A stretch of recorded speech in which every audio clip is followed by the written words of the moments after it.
Welcome to Algebra 1 6.4 Applications of Linear System. Those are only two boxes for us to talk about today. And one application of linear systems that we've been talking about in class so far is this idea of what's known as a break-even point. So I have two examples to show you of what a break-even point is, and this is one particular application of systems, something that we've been studying so far. So here we go. So here's the first example. It says business. It says a fashion designer makes and sells hats. The material for each hat costs $5.50. Each hat sells for $12.50. The designer spends $1,400 on advertising. And the question here, it's in orange, is how many hats must the designer sell in order to break even?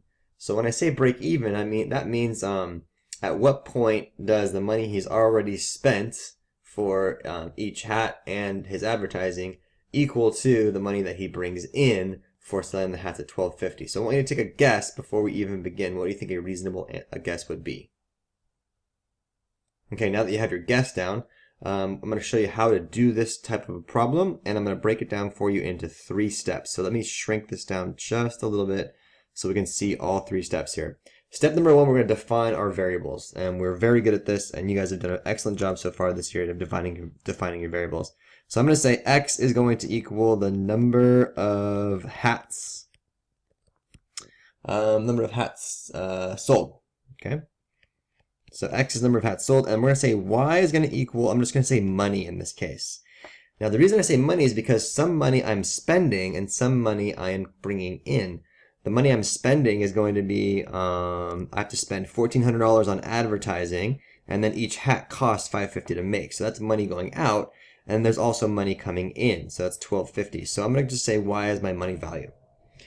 Okay, so step number 2, we're going to relate the variables to each other, and we're going to build a system. So the first system I'm going to have here is the money that I make is going to be, y is going to equal $12.50.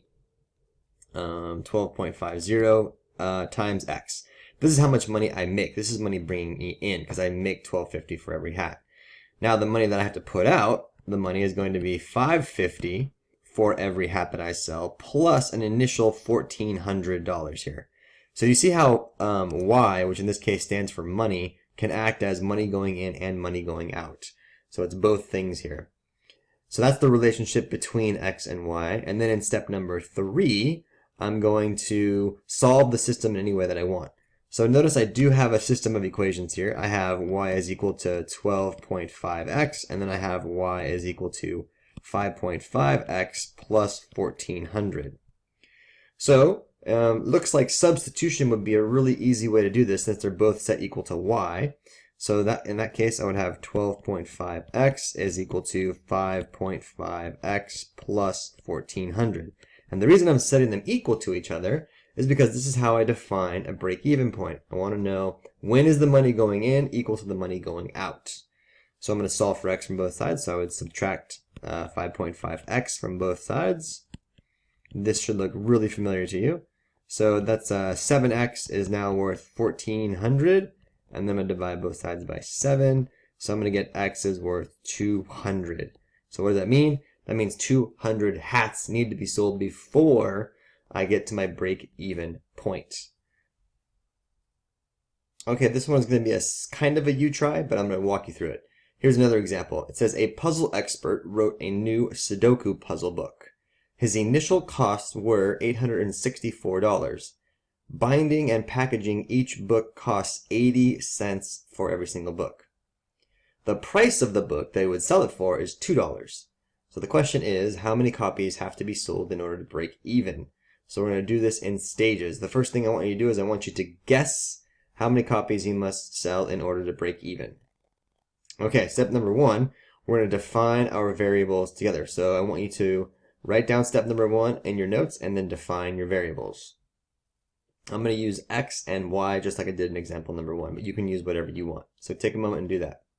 Okay, so you can see I said x is going to be the number of books sold, and y is going to equal my money. Okay, step number 2, I want you to relate your variables. Relate the relationship between x and y. Remember that money can be going in and going out in this particular case.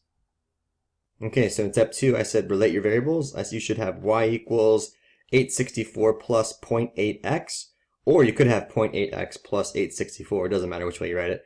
And then the other one is y is equal to 2.00 for every x, so $2 for every x. Okay, step number 3 is to solve the system. So I want you to go ahead and solve the system that you found in number 2, and then we'll check our answer and we'll compare that to our guess. Okay, so I did substitution again, and I said 200x is worth 0.8x plus 864. I subtracted 0.8. I got 1.2x equals 864 divided by 1.2, and I got a grand total of 720 bucks. So I wonder how close you were to your original guess.